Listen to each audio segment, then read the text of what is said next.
Welcome back to the channel, everyone. This week we're going to be talking about a bargain CCTV system for your van, which won't break the bank, but with a bit of a twist. So let's go. The plan is to have a view 360 all the way round the van on all four corners, looking down from the roof. So we had some really good support for the last van tour video that we did, the long form video. Really appreciate that. Lots of views and some comments. So one of those comments was, what's the next thing you would like to do to your van, or what's the wish list for the next thing to do to the van? And on that list, I've got CCTV. So what we're going to do today is going to be part one of the video. So today we're going to look at that system in itself. I'm going to show you what we've got, how we're going to put it together, and what that little twist is on the end, just to make it a little bit different to other systems, and perhaps add that little bit of extra flexibility which you don't necessarily get straight off the bat. So what we're going to do now is I'm going to turn the camera around, I'm going to unbox the camera system, I'm going to show you everything that I've got.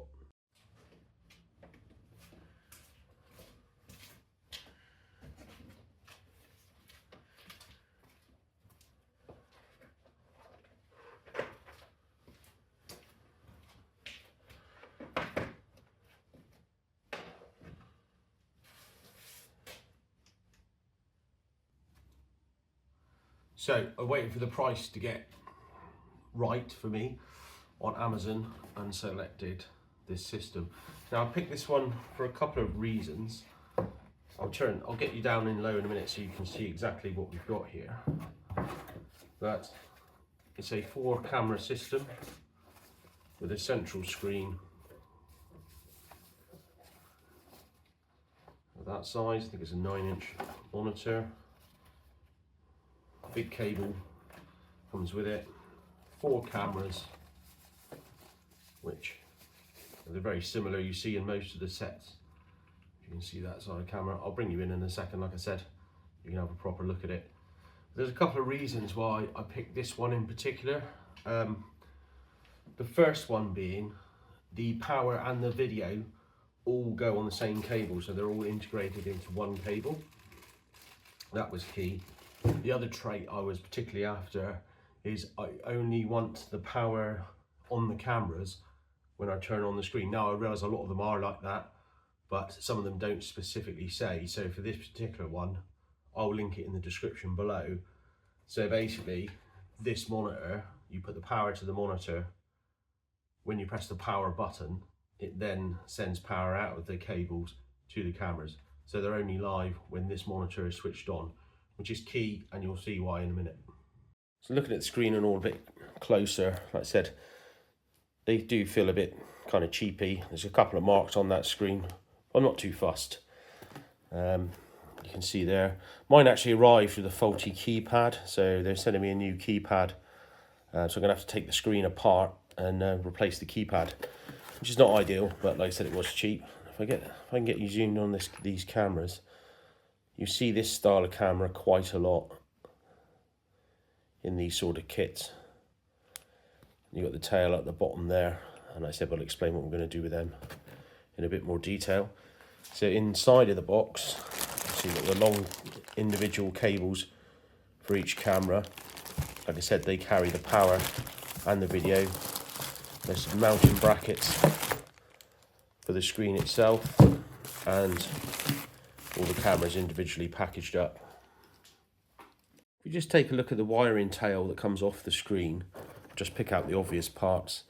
These are the camera connectors, so you run your cables through that. You've got various power and other cables. These can be used, some of these cameras can be used as reverse cameras. I'm not interested in that, but they do have that function if that's of interest to anybody else. I'm going to get this all out on the table and I'm going to show you what we're going to do. So with the rest of the boxes and all out of the way, we can see we've got the screen.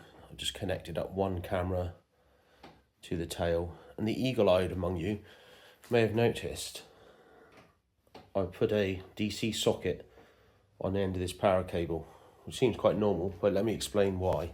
Just off to the side, you can see I've got a 12-volt battery pack. Now this is to connect up to this DC socket. So connect up the battery pack, with my DC socket, and you can see we've got power and we've got camera. You can see me in the camera. And like I said, pressing the power button on the monitor stops the power going to the camera. So what's the point of the battery? Quite reasonably, people will be asking, well, you've got a 12-volt leisure battery system, you've got 12 volts already, why the battery? Simply, we've got an in and an out on the battery. The idea is we take the power feed, which I've showed you earlier, they go from the van with a simple switch in the dash up to the top around the bulkhead where all this is going to be situated.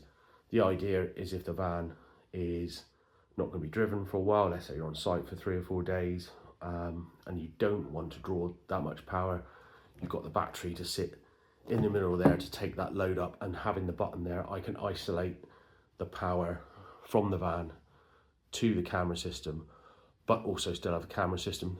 The extra faff why it was so important to have one that powered the cameras when you push the monitor on was it saves you faffing about all the time. So at night, maybe you want to switch it on, you push the power button and away you go.